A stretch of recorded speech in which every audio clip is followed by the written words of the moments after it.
اعوذ باللہ من الشیطان الرجیم بسم اللہ الرحمن الرحیم شہر رمضان الذی انزل فیہ القرآن هدى للناس وبینات من الہدى والفرقان فمن شہد منکم الشہر فلیصم ومن كان مريضا أو على سفر فعدة من أيام أخر يريد الله بكم اليسر ولا يريد بكم العسر ولتكملوا العدة ولتكبروا الله على ما هداكم ولعلكم تشكرون۔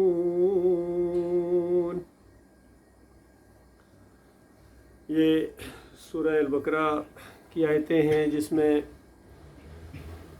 رمضان المبارک کی برکتوں کا ذکر ہے اور اس کی جو فضیلت ہے اس کا ذکر ہے، کیونکہ رمضان المبارک شروع ہو چکا ہے، اللہ کی رحمتوں کا مہینہ، آج دوسرا روزہ ہے۔ تو میں آپ کے سامنے یہ لانا چاہ رہا ہوں کہ یہ رمضان کی فضیلت کس وجہ سے ہے اور مالک ہم سے کیا چاہتا ہے، تاکہ ہم اس کمی کو پورا کریں جو عام طور پر ہمارے اعمال کے اندر رہ گئی ہے، اور پچھلی جو کوتاہیاں ہو گئی ہیں مالک سے معافی مانگیں اور آئندہ اپنا معاملہ بالکل درست کر لیں۔ یہ بہت بڑی خوش قسمتی ہے انسان کی کہ اس دنیا میں اس کو یہ احساس پیدا ہو جائے۔ مرنے کے بعد تو ہر ایک چیختا ہے، چلاتا ہے، جس نے ایمان نہیں اختیار کیا ہے وہ چیختا ہے، چلاتا ہے، یا اللہ واپس بھیج تاکہ میں ایمان کو اختیار کروں۔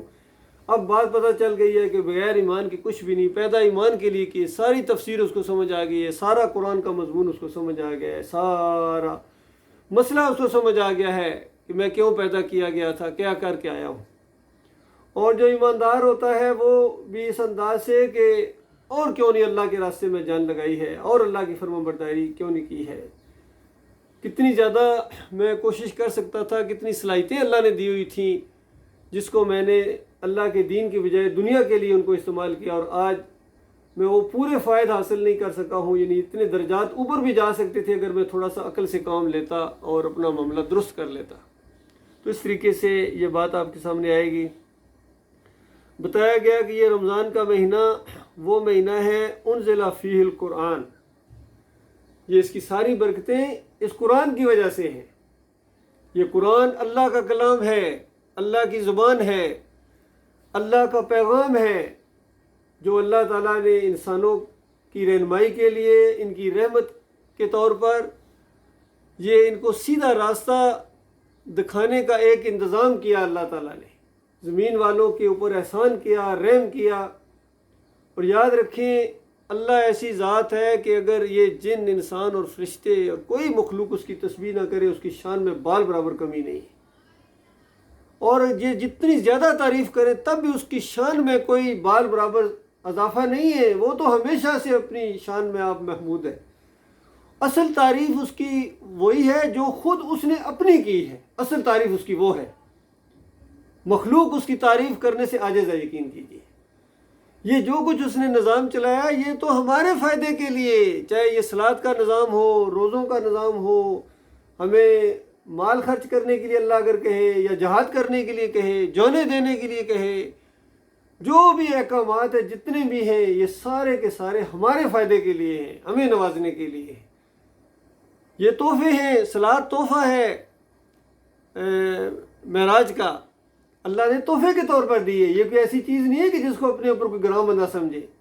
یہ تو رحمت کے طور پر ملی ہے، شفقت کے طور پر ملی ہے کہ بار بار ہمیں اللہ کے سامنے جانے کا موقع ملتا ہے، اللہ کے سامنے کھڑے ہونے کا موقع ملتا ہے، اپنے پچھلے گناہ معاف کروانے کا موقع ملتا ہے، رکوع اور سجدے کرنے کا موقع ملتا ہے اپنے مالک اور خالق کو۔ اور یہ جو رمضان کے مہینے کے اندر صوم فرض کیے گئے ہیں، یہ بھی بتایا گیا کہ یا ایھا الذین آمنوا کتب علیکم الصیام، اے وہ لوگوں جو ایمان لائے ہو، جو ایمان درست کر چکے ہو، صرف ان کی بات ہو رہی ہے، تمہارے اوپر یہ صوم فرض کیے گئے ہیں، جس طرح پہلے ایمانداروں کے اوپر جن کے ایمان کے اندر خرابی ہے، عقیدے کے اندر خرابی ہے، ان کے اوپر اللہ کی طرف سے کوئی رمضان نہیں۔ ان کے لیے کوئی اس میں نہ صلاۃ ہے ان کے اوپر، نہ صوم ہے ان کے اوپر، نہ زکوٰۃ ہے، نہ عمرہ ہے، نہ حج ہے، جو مرضی کرتے رہے اپنی طرف سے کرتے رہے، سارے اعمال اس کے منہ کے اوپر دے مرے جائیں گے، کیونکہ ایمان سے خالی ہیں، توحید سے جو ہے نا وہ خالی ہیں، عقیدے کے اندر شرک ہے۔ آج یہ مسئلہ ہے امت مسلمہ کا۔ امت مسلمہ کا یہ مسئلہ نہیں ہے کہ رمضان کے اندر دیکھو لڑائی جھگڑا کر رہے ہیں، رمضان کے اندر کھا پی رہے ہیں اور صلاۃ نہیں پڑھتے ہیں، تراویح نہیں پڑھتے ہیں، اس میں کمی کرتے ہیں۔ یہ مسئلہ نہیں ہے۔ مسئلہ یہ ہے کہ مسجدیں بھری ہوئی ہیں، روڈوں کے اوپر جائے نماز انہوں نے بچھائے ہوئے ہیں اور عمرہ کر رہے ہیں، وہاں جو ہے اتنا رش ہے کہ عقل حیران ہے کہ انسان اتنے زیادہ بھی ہو سکتے ہیں۔ چلا نہیں جاتا وہاں عمرے کے دوران، حج کا تو کہنا ہی کیا، عام دنوں میں عمرہ کرنے جائیں تو کتنا رش ہے۔ اللہ کے بندو، مسئلہ یہ ہے کہ یہ سب کچھ کرنے والی قوم ہے، کوئی دوسری قوم اس کا ان معاملات میں مقابلہ نہیں کر سکتی۔ آج پوری زمین کے اوپر جتنے انسان پائے جاتے ہیں، جتنی قومیں پائی جاتی ہیں، بتاؤ کوئی ہے ایسا جو اس طریقے سے اللہ کی عبادت کر رہا ہو؟ لیکن یہ بھی ایک حقیقت ہے کہ یہ قوم ہے، یہ سب سے زیادہ شرک کرتی ہے، اللہ کے علاوہ ہر ایک کی پوجا کرتی ہے، اللہ کے ساتھ ساتھ اور الہ انہوں نے بنائے ہیں اور بالکل سرکاری طور پر بنائے ہیں، پوری طرح قومی طور پر ان کے داتا ہیں، ان کے دستگیر ہیں، ان کے مشکل کشا ہیں، ان کے حاجت روا ہیں، اعلان کے ساتھ لاؤڈ اسپیکروں کے ساتھ ان کو پکار رہے ہیں، بالکل اسی طریقے سے جس طرح مشرکین مکہ پکارتے تھے، یا ابراہیم اغثنی، یا لات بابا، یا منات بابا، اعلان کے ساتھ پکارتے تھے، گویا اعلان کرتے تھے کہ ان کا ایک معبود نہیں، ان کے کتنے معبود ہیں، کتنے الہ ہیں ان کے۔ اور جب کہا جاتا تھا کہ لا الہ الا اللہ، یہ بات مانو تو آگ لگ جاتی تھی، ایک دم پریشانی کہ یہ کیا کہے جا رہے ہو، باپ دادا کے دین کو بدلی کرنا چاہتے ہو، یہ ایک نظام چل رہا ہے سارا، اس کے اندر تم نے ایسا انتشار پیدا کر دیا ہے اور بھائی بھائی کا دشمن بن گیا اس نقطے کے اوپر، بیٹا باپ کا نافرمان بنا گیا، غلام تک نافرمان بنا دیا آپ نے، جو آپ کی بات مانتا ہے پھر ہماری بات نہیں مانتے۔ تو اس طریقے سے آپ نے یہ کیا ظلم کیا اپنی قوم کے ساتھ، کہ اتنی زیادتی کرتا ہے جو آپ نے کی، یہ الزام تھا نبی صلی اللہ علیہ وآلہ وسلم کے اوپر۔ لیکن نبی علیہ السلام نے ان کی ایک بات نہیں مانی اس انداز سے، کیونکہ اللہ کا حکم تھا کہ بالکل یہی بات ہے، ایمان کی بات ہے، عقیدے کی بات ہے، اسی کے لیے کائنات کو بنایا گیا، اسی کے لیے تمہیں پیدا کیا گیا، اسی آزمائش میں ڈالے گئے ہو، اور آزمائش اس کی ہے کہ تم اپنے عقیدے میں کتنے پختہ ہو، کہ اوپر اوپر سے اپنایا ہے، وقتی طور پر یہ ایمان اپنایا ہے، یا بالکل زندگی کا آخری فیصلہ کیا ہے۔ دنیا اور آخرت کا فرق تمہارے سامنے، صحیح معنوں میں آخرت کے ماننے والے ہو یا دنیا دار ہو، یہ سب کچھ اسی آزمائش کا حصہ ہے۔ تو اس طریقے سے دیکھیے بات سامنے آ رہی ہے، بتایا کہ یہ قرآن ہے ہدی للناس وبینات، بالکل واضح دلائل کے ساتھ، یہ ہدایت ہے، یہ ہے ہدایت، صراط مستقیم یہ ہے، والفرقان، اور یہ فرق کرنے والی کتاب ہے، اس کے اوپر جو چیز رکھو تو یہ فرق کر دے گی، حق ہے تو حق بتا دے گی، حق ہے، بالکل صحیح بات ہے، اور اگر باطل ہے تو یہ کتاب بالکل اعلان کر دے گی کہ بالکل یہ باطل اس کے اوپر تم نے رکھا ہے، یہ باطل ہے۔ یہ کتاب اجازت نہیں دیتی ہے کہ اللہ کے علاوہ کسی اور کو داتا کہو، الحمدو کی بسم اللہ سے لے کر والناس تک یہ ایک مسئلہ بیان کرتی ہے، اس مسئلے سے ہٹتی نہیں ہے یہ کتاب کہ تمہارا داتا اللہ ہے، دستگیر اللہ ہے، مشکل کشا اللہ ہے، حاجت روا اللہ ہے، صرف اس کو پکارنا ہے، کسی اور کو نہ پکارنا، بس اگر کسی اور کو پکارا تو پھر تمہاری سارے اعمال برباد کر دیے جائیں گے۔ اور ایک یشرک باللہ شیئن، اگر تم شیئن بھی شرک لے کے آگے میرے پاس، مالک فرماتا ہے، تو اس کے بعد تمہاری خیر نہیں ہے، سب کچھ تمہارا برباد کر دیا جائے گا۔ اور دوسری طرف یہ فرمایا کہ اگر تم زمین اور آسمان کو گناہوں سے بھر کے آگے، لیکن لا یشرک بھی شیئا، میرے ساتھ کسی شے کو شریک نہیں کیا، شرک کے معاملے میں اتنے پکے رہے ہو، ایمان کے اوپر ایسے جم گئے تھے تم، تو اس کے بعد لقیتہ بمثلھا مغفرہ، اس طرح میری مغفرت تمہیں بھی ڈانپ لے گی۔ یہ اللہ کے وعدے، اللہ کے بندو، یہ سچی باتیں ہیں، اللہ اپنی بات پوری کرتا ہے۔ اور غور کریں کہ یہ کتاب ہے بالکل واضح ہدایت کے ساتھ ہے، اور اس ہدایت کو جو چھپاتا ہے اس کے ساتھ اللہ تعالیٰ نے اسی سورہ کے چند یہ صفحات پہلے اگر آپ ان کے اوپر بھی غور کریں تو پوری بات سامنے آ جائے گی کہ اصل مسئلہ کیا ہے۔ بتایا ان الذین یکتمون ما انزل اللہ من الکتاب، پھر وہی بات آ رہی ہے کہ جو اللہ نے نازل کیا اس کتاب کے اندر، اس کو جو چھپاتا ہے، اس کو جو بیان نہیں کرتا ہے، وَيَشْتَرُونَ بِهِ ثَمَنًا قَلِيلًا، اور تھوڑے فائدے حاصل کرتا ہے، دنیا حاصل کرنے کی کوشش کرتا ہے، کیونکہ دنیا مل نہیں سکتی ہے جب تک آپ اس حق کو نہ چھپائیں، اس حق کو، الہ کے مسئلے کو خاص کر اس کو چھپانے سے دنیا ملتی ہے۔ مسئلہ یہ ہے، اس دنیا کو یہ ترجیح دیتے ہیں اور اس کو تھوڑا بہت ڈنڈی مار دیتے ہیں، یا زیادہ چھپائیں یا کم چھپائیں، جتنا بھی، ہر ایک اپنے لیول کے مطابق لگا ہوا ہے۔ فرمایا دنیا حاصل کرنے کے، پوری دنیا بھی لوگے تو ثمنًا قلیلا تم نے لے لیا۔ فرمایا اولئک ما یاکلون فی بطونہم الا النار، یہ لوگ سمجھتے ہیں کہ ہم نے حق بات کو چھپا کے کچھ فائدہ حاصل کر لیا ہے، کچھ مال کما لیا ہے، کچھ آسانیاں پیدا کر لی ہیں۔ فرمایا یہ اپنے پیٹوں کے اندر آگ بھر رہے ہیں، یہ آگ کے انگارے ہیں۔ یہ تنخواہ نہیں ہے نماز کی، اذان کی، یہ دین بیچنے کی تنخواہ نہیں ہے، یہ آگ کے انگارے ہیں، چاہے کم لیں چاہے زیادہ لیں، یہ اب ان کی اپنی قسمت ہے، ان کی اپنی ہمت ہے۔ فرمایا اپنے پیٹوں میں آگ بھر رہے ہیں۔ وَلَا يُكَلِّمُهُمُ اللَّهُ يَوْمَ الْقِيَامَةِ، اللہ ان سے قیامت کے دن بات نہ کرے گا۔ یہ کہتے ہیں ہاں یہاں بھی ملتا ہے، وہاں بھی ہم جنت کی امید لگا کے بیٹھے ہوئے ہیں، بڑے بڑے علماء ہیں، بڑے بڑے مسلک ہیں، شرک کے تو رسیا ہیں، اس دین کو بھی انہوں نے اجرت کا اور کاروبار کا ایک ذریعہ بنا لیا ہے، اور کہتے ہیں وہاں بھی جو ہے باغ جنت میں محمد مسکراتے جائیں گے، پھول رحمت کے گریں گے، ہم اٹھاتے جائیں گے۔ تم جنت میں پہنچو گے تو پھول اٹھانا نا، تمہیں اس کی خوشبو سے بھی دور کر دیا جائے گا، شرک کی وجہ سے، کفر کی وجہ سے، منافقت کی وجہ سے، دنیا داری کی وجہ سے تم اس کی رحمت سے مایوس کر دیے جاؤ گے، اللہ کی رحمت سے تمہارے اوپر رحمت اللہ نے اپنی حرام کر دی۔ فرمایا قیامت کے دن اللہ ان سے بات نہ کرے گا، ولا یزکیہم، ان کے گناہوں سے ان کو پاک نہ کرے گا۔ باقی جو مومن ہوں گے وہ گناہوں سے یا تو معاف کر کے جنت میں داخل کر دے گا، یا ان کو جہنم میں کچھ عرصہ ڈالے گا پاک کرنے کے لیے۔ تو ان مشرکوں کافروں کو جہنم کی آگ کے اندر ڈالا جائے گا، لیکن پاک نہیں ہوں گے، کیونکہ یہ چیز ان کے ساتھ سے ہٹے گی نہیں۔ یہ شرک ایسی بری چیز ہے جو ساتھ چپک جاتی ہے، پھر ہٹنے والی نہیں ہے، اور یہ دنیا ایسی جگہ ہے جہاں سے اس کو ہٹانا اگر آپ چاہیں تو ہٹا سکتے ہیں۔ اس کے بعد اگر ایک موقع یہ آپ نے ضائع کر دیا، آخری سانس آ گئی اور آپ نے شرک سے توبہ نہیں کی ہے، ایک شرک آپ کے اندر رہ گیا، وہ واسطے وسیلے کا شرک رہ گیا، رکوع اور سجدے کا شرک رہ گیا، نظر و نیاز کا شرک رہ گیا، پکاروں کا شرک رہ گیا، کوئی شرک آپ کے اندر اگر رہ گیا اور آپ نے توبہ نہیں کی ہے اور آپ کی موت آ گئی ہے اسی کے اوپر، بس ختم ہوگی کہانی آپ کی۔ فرمایا پاک نہ کیا جائے گا، وَلَهُمْ عَذَابٌ عَلِيمٌ، اور ان کے لیے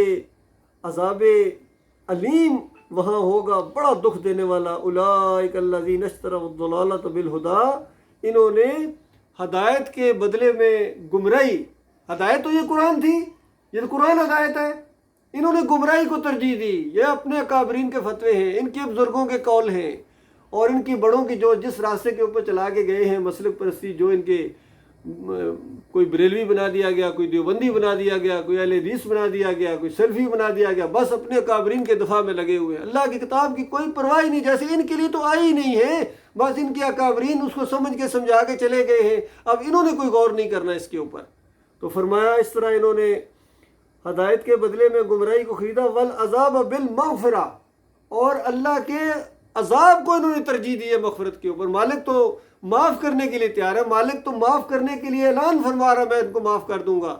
تم شرک نہ کرو، لیکن یہ معافی کو انہوں نے پسند ہی نہیں کیا، اللہ کی معافی کو انہوں نے عذاب کو ترجیح دی ہے۔ کہتے ہیں ہم اپنے بزرگوں کے ساتھ اتر جائیں گے جہنم کی آگ کے اندر۔ تو آتش دوزخ سے ڈراتا ہے انہیں جو آگ کو پی جاتے ہیں پانی کر کے، اس طرح صوفیوں نے آگے سے جواب دیا، اندازہ لگائی ہے، اور کہتے ہیں اگر یہ اس شرک کی وجہ سے آپ کہتے ہیں ہمارے بڑے مشرک گزرے ہیں، اعلیٰ حضرت ہوں یا ابو الاعلیٰ ہوں، اور قاسم نانوتوی، اشرف علی تھانوی، گنگوئی صاحب اور میاں نذیر، بدی الدین راشدی، اور سارے جتنے یہ ڈاکٹر اسرار اور یہ جتنے جن کا شرک واضح کیا گیا ہے، بالکل کھول کھول کے ان کا شرک بتا دیا گیا ہے، یہ دعوت اٹھی ہوئی ہے اس ماحول کے اندر آج کے دور کے اندر کہ یہ شرک کے اندر گئے ہیں، تو کہتے ہیں ہم ان کے ساتھ اتر جائیں گے۔ تو انہوں نے عذاب کو ترجیح دی ہے، اللہ کی مغفرت کو انہوں نے اچھا نہیں سمجھا۔ فما اصبرہم علی النار، تو ان کو دیکھو، ان کی ہمت کی داد دو، کس طرح با ہمت لوگ ہیں کہ آگ کے اوپر صبر کر لیں گے۔ ٹھیک ہے ہمیشہ کی آگ کے اندر تو ان کو رہنا ضرور ان کے لیے آسان ہے، لیکن دیوبندیت چھوڑنے کے لیے تیار نہیں ہے، بریلیت چھوڑنے کے لیے تیار نہیں ہے، اہل حدیثیت چھوڑنے کے لیے تیار نہیں ہے، جمہوریت نہیں چھوٹتی ان سے، آگ میں ہمیشہ رہنا ان کے لیے قبول ہے۔ یہ بس تھوڑا سا ان کو کوئی نعرہ لگا دو، ان کو یہ پیچھے دوڑ پڑتے ہیں۔ اللہ کے بندو، یہ ہے ایمان کا مسئلہ، یہ توحید کا مسئلہ جب تک یہ نہیں سمجھیں گے کوئی خیر امت کے اندر نہیں آ سکتی. اور مسلمانوں کو آج پوری دنیا میں جو ذلت اور خواری ہے یہ عقیدے کی خرابی کی وجہ سے ہے. کوئی ملک ایسا نہیں ہے, کوئی جماعت ایسی نہیں جس کے عقیدے کے اندر خرابی نہ ہو. بریلیوں کے پاس جاؤ تو بس جی دم دم پڑھو, درود حضرت بھی ہے موجود, ہم پکارے یہاں آقا سنے مدینے میں. ایسی سماعت پہ لاکھوں سلام. ایسی سماعت, یہ سماعت صرف اللہ کی ہے کہ یہاں سے پکارو, ہر جگہ سے سنتا ہے بغیر اسباب کے, کوئی اور نہیں ہے جو بغیر اسباب کے سن سکے. اس طرح ان کے عقیدے کے اندر یہ شرک ہے. دوسرے دیوبندی ان کے عقائد پڑھیں, عقائد علماء دیوبند اٹھائیں, ایک سے ایک مشرکانہ عقیدہ کہ قبر سے فیض حاصل ہوتا ہے, ان کے وسیلے سے دعا مانگی جائے تو قبول ہوتی ہے, اور قبر میں زندہ ہے. نمازیں پڑھتے ہیں, کہتے ہیں نبی علیہ السلام اور سارے انبیاء قبروں میں زندہ ہیں, نمازیں پڑھتے ہیں. بس صرف نمازوں سے ان کا کام چل گیا, باقی اور دوسرا کام ان کا, وہ جہاد نہیں کرتے, زکوٰۃ نہیں دیتے اور تبلیغ نہیں کرتے, نہیں جی بس نماز پڑھتے ہیں, بس صرف نماز پڑھتے ہیں. اصل میں قبر پرستی کی بنیاد کو فراہم کرنا ہے انہوں نے, قبر کو پجوانا ہے انہوں نے. سارے لگے ہوئے ہیں, گنبد کے رکھوالے بن گئے ہیں, یہ کوئی ان کو منع کرنے والا نہیں. اسی طریقے سے اہل حدیث کہتے ہیں نہیں بھائی دور سے پکارو تو نہیں سنتے, قبر کے اوپر آ کے پکارو تو سنتے ہیں. قبر کے اوپر جب پکارو تو ان کے بڑے مفتی کا فتویٰ چونکہ آ گیا, اللہ کی کتاب کی کوئی پرواہ نہیں. عبداللہ بن باز نے جو کہہ دیا ہے کہ جو نبی علیہ السلام کی قبر کے اوپر آ کے صلاۃ و سلام پڑھتا ہے, خود روح واپس آ جاتی ہے, سنتے ہیں, جواب دیتے ہیں. یہ روح کی واپسی کا عقیدہ جو احمد بن حنبل سے شروع ہوا, اور ابن تیمیہ, ابن قیم, ابن حجر عسقلانی, سارے اسی عقیدے کے پرچارک رہے کہ روح واپس آ جاتی ہے. اللہ کی کتاب کہتی ہے خبردار یہ بات نہ کہنا, ثم انکم بعد ذلک لمیتون ثم انکم یوم القیامۃ تبعثون. اس زندگی کے بعد تمہیں موت ہے, پھر قیامت کے دن تمہیں زندہ کیا جائے گا. وَمِن وَرَائِهِمْ بَرْزَخٌ إِلَىٰ يَوْمِ يُبْعَثُونَ. دوبارہ اٹھنے کے دن تک ایک برزخ قائل ہے, کوئی روح واپس نہیں آ سکتی ہے, کوئی یہ مردہ سر نہیں اٹھا سکتا قیامت سے پہلے. یہ قرآن کا عقیدہ ہے. احیاء فی الجنہ کے الفاظ آئے ہیں, کہیں بل احیاء عند ربہم یرزقون کہا گیا. یہ زندہ ہے, اپنے رب کے پاس زندہ ہے, جنتوں کے اندر زندہ ہے, کھاتے ہیں پیتے ہیں, جنت کی نہروں کے اوپر آتے ہیں جاتے ہیں. عرش الہی کے ساتھ جو بڑے بڑے محلات ان کے بنے ہوئے ہیں, یہ برج خلیفہ کیا مقابلہ ان کا کرے گا. 60 میل اونچے جنت کے اندر مومنوں کے محلات ہوں گے, اور جنتوں کے اندر عرش الہی کے نیچے جو شہداء کے محلات ہیں ان کا کیا کہنا. اور انبیاء سارے جنتوں میں زندہ ہیں, ان قبروں کے اندر نہیں. ان قبروں کے اندر زندہ ماننا ہے دنیاوی قبروں کے اندر, یہ شرک کی جڑ ہے, بنیاد ہے. آج پوری قوم اس کے اندر لگ گئی, سارے قبر کے پجاری ہیں. اللہ کے بندو, یہ کرنا کیا ہے؟ اب کرنا یہ ہے کہ یہ اللہ کی توحید کی دعوت اٹھانی ہے. اب کوئی نبی آنے والا نہیں ہے, اب کوئی اور کتاب آنے والی نہیں ہے. اب آپ کے اوپر ذمہ داری ہے. بتاؤ دنیا کی ذمہ داریاں کس طرح پوری کرتے ہو؟ اللہ نے تمہارے اوپر ذمہ داری لگائی ہے. اگر مسلمان اپنے آپ کو سمجھتے ہو, اگر شرک کو چھوڑ چکے ہو تو اللہ کا شکر ادا کرو. تم مسلمان ہو, تمہارے اوپر یہ ذمہ داری ہے. اور اگر اس ذمہ داری کو قبول نہیں کرتے ہو تو جانتے ہو دنیا میں سب سمجھتے ہو, کوئی کام دیا جائے کیسے کرتے ہو, دوڑ کے کرتے ہو. اور اللہ کا معاملہ آ جائے تو بس دیکھا خود ہو جائے گا. خود ہو جائے گا. کیسے خود ہو جائے گا؟ جب تک نہیں اٹھو گے. توحید کی دعوت اٹھاؤ, اس میں کسی طرح کا ذرا برابر کسی کا لحاظ نہ کرو اللہ کے بندو. اور سب سے بڑی بات یہی جو رکاوٹ سامنے آتی ہے, جو ایمان کی دعوت کو قبول کرنے میں, وہ بہت بڑی مثالیں دو اس زمین پر موجود ہیں. ایک ہرکل کے سامنے جب ایمان عقیدے کی دعوت آئی, پوری طرح سمجھ گیا تھا کہ یہی ہے, اس کی بادشاہی آڑے آ گئی کہ بادشاہی جائے گی. یہ دماغ میں شیطان نے ڈالا, بادشاہی چلی جائے گی. حالانکہ بادشاہی تو اللہ کا کام ہے, جس کو چاہتا ہے دیتا ہے. وہ چاہے تو ویسے بھی چلی جاتی ہے, اور چاہے تو دین کی وجہ سے چلی جائے, تب اس میں کوئی مسئلہ نہیں. اگر دین کی وجہ سے چلی جائے, اللہ کی وجہ سے بادشاہی چلی جائے, تو بتاؤ کتنی بڑی قربانی تم نے دی ہے اللہ کے لیے, کتنا بڑا تمہیں اس کا اجر ملے گا. تو اس کی بادشاہی آڑے آ گئی, اس نے دین ایمان کو خالص نہ کیا, دنیا کو ترجیح دی, آخرت کو بھول گیا. اور دوسری بات آئی تھی ابو طالب کے سامنے, نبی علیہ السلام نے کہا چچا کان میں کہہ دو کہ اللہ کے علاوہ کوئی معبود نہیں ہے, یعنی یہ بالکل یہ سچ ہے دعوت اس انداز سے. تو آخری بات جو اس کے آڑے آئی وہ یہی کہ لوگ کیا کہیں گے. تو بتاؤ اللہ کے بندو, یہی دو چیزیں ہیں جو آڑے آتی ہیں دین حق کے راستے میں, صراط مستقیم کے راستے میں, اللہ کے راستے میں, جہاد کے راستے میں. اور سورہ توبہ کے اندر بتایا کہ اگر اللہ کے راستے میں جہاد کرنا آپ کو اتنا محبوب نہیں ہے, یہ ضروری نہیں ہے, تمہیں دوسری چیزیں زیادہ پیاری ہیں, بہن بھائی زیادہ پیارے ہیں, اپنی اولاد زیادہ پیاری ہے, اپنے گھر زیادہ پیارے ہیں, اپنے کاروبار اور تجارت یہ زیادہ پیاری ہے, اللہ اور اللہ کے رسول کے راستے میں جہاد کرنے سے زیادہ عزیز ہے تمہیں. ٹھیک ہے, پھر چند دن انتظار کرو, مرنا تو برل سب نے, کتنا جیو گے. آخری دن جیسی آخری سانس آئے گی تو اس دن پتہ چل جائے گا، تمہاری قیامت اسی وقت آ جائے گی، کیا لے کے آیا کیا گیا۔ تو یہ معاملہ ہے، جب تک اس انداز سے مجاہدین آگے نہیں بڑھیں گے، اللہ کے راستے کے دیوانے یہ ہیں اسلام کے جالے جو توحید کی دعوت لے کر اٹھے۔ باقی آج جمہوریت کے لیے دیکھو کس طرح کتنی قربانیاں یہ دے رہے ہیں، کتنے پیرے دے رہے ہیں، اندازہ لگائیے، اور لاٹھیاں کھا رہے ہیں، آنسو گیس اور پتھراؤ برداشت کر رہے ہیں، جیلوں میں ٹھونس دیا جاتا ہے، پھر بھی وہاں جا کے گاڑی کے اندر سے نعرے لگاتے ہیں زندہ آباد کے اپنے لیڈر کے لیے اور جمہوریت کے لیے اور ملک کے لیے۔ اللہ کے بندو، یہ دنیا کی خاطر ہے، ان کو آخرت میں ایک شوشہ بھی ان کو ملنے والا نہیں ہے، چونکہ یہ اللہ کے لیے نہیں ہے، چاہے اپنے آپ کو جہاد کا نام دیں، مجاہد کا نام دیں۔ مجاہد وہ ہے جو اللہ کے دین کو اٹھاتا ہے، توحید کی دعوت دیتا ہے، ایمان کی دعوت دیتا ہے، للکارتا ہے کفر و شرک کو، طاغوت کو للکارتا ہے۔ یہ ہے اللہ کے راستے کے مجاہد۔ کوئی ایک قدم چلنے کے بعد اس کی موت آ جائے وہ بھی خوش نصیب ہے، اور کوئی آگے اگر اللہ تعالیٰ اس کو دنیا میں بھی اللہ تعالیٰ اسلام کا غلبہ دکھا سکتا ہے۔ تو بہرحال اس راستے میں جو بھی مرے گا وہ اللہ کے راستے کے مجاہد ہوں گے، ان کے لیے جنت جو ہے کھولی جائے گی، ان کے حسب حیثیت جتنی بڑی اس نے کوشش کی اتنا بڑا درجہ وہاں انشاءاللہ اس کو ملے گا۔ اللہ تعالیٰ ایسے مجاہدین کے اندر شامل رکھے اور مالک استقامت دے، چونکہ یہ بہت سخت معاملہ ہے اللہ کے بندوں، اور جب صحیح معنوں میں توحید کی دعوت اٹھے گی تو یہ سارے ایکا کر لیں گے، آپ دیکھیں ساری جماعتیں پھر ایک ہو جائیں گی، یہ چاہے پی ٹی آئی ہو یا پیپل پارٹی ہو یا بریلویت ہو دیوبندیت، سارے اکٹھے ہو جائیں گے اس توحید کی دعوت کے مقابلے میں، کیونکہ سارے قبر پرست ہیں، مزار پرست ہیں اور مسلک پرست ہیں اور دین کو خالص نہیں کرتے ہیں، اور یہ ان کا اصل مسئلہ ہے۔ اور جب تک یہ چیز نہیں ہوگی کوئی حقیقی آزادی آپ کو ملنے والی نہیں ہے، غلاموں کے غلام بن جاؤ گے، صرف تمہارے آقا بدلی ہو جائیں گے، اور اس کے بعد اسی طرح غلامی ہوگی، 40-50 سال کے بعد پتہ چلے گا حقیقی آزادی بھی ایک فراڈ تھا، بتاؤ پھر کیا ہوگا؟ تو اس وقت پچھتاوا ہوگا، آپ کی نسلیں آپ کے اوپر لعنتیں بھیجیں گی کہ بے ایمان سیدھے راستے کی طرف نہیں آئے ہیں۔ نعرے لگائے، کھوکھلے نعرے انہوں نے لگائے، پاکستان کا مطلب کیا؟ لا الہ الا اللہ، اور لا الہ الا اللہ کا مطلب ان کو آتا ہی نہیں تھا۔ پاکستان اللہ تعالیٰ نے دیا، لیکن اس کو شرک کا گودام اڈا بنا دیا انہوں نے، ہر شرک ان کے اندر موجود ہے، مزار پوجے جا رہے، یہ مزار پرستی، قبر پرستی، یہ خالص بت پرستی ہے ہندوؤں کی طرح، وہ اپنے معبود کو کھڑا کر کے پوجتا ہے، یہ لٹا کے پوجتے ہیں، اور پھر روزے رکھتے ہیں، کہتے ہیں اللہ قبول کرے گا، کوئی روزہ ان کا قبول نہیں ہے، کوئی صلاۃ ان کی قبول نہیں ہے، کوئی تراویح ان کی قبول نہیں ہے، کوئی حج اور عمرہ ان کا قبول نہیں ہے، اگر ایمان کے اندر خرابی ہے تو۔ اللہ تعالیٰ غور و فکر کرنے کی توفیق عطا فرمائے، مالک ایمان کے اوپر جم جانے کے، اور جو مومن ہیں ان کے مالک اعمال کو بھی درست کرے، پچھلی کمیوں کو تئیوں کو محسوس کریں ہم، اور مالک معاف کر دیتا ہے، یقین کیجیے، جس نے بھی رمضان کے روزے رکھے ایمان اور احتساب کے ساتھ، مالک فرماتا ہے اس کے پچھلے تمام گناہ معاف کر دیے جاتے ہیں۔ اور یہ اضافی جو بھی عبادت اللہ کو خوش کرنے کے لیے فرض کے علاوہ پڑھتے ہیں، کہ عمل لیل کرتے ہیں، ذکر کرتے ہیں،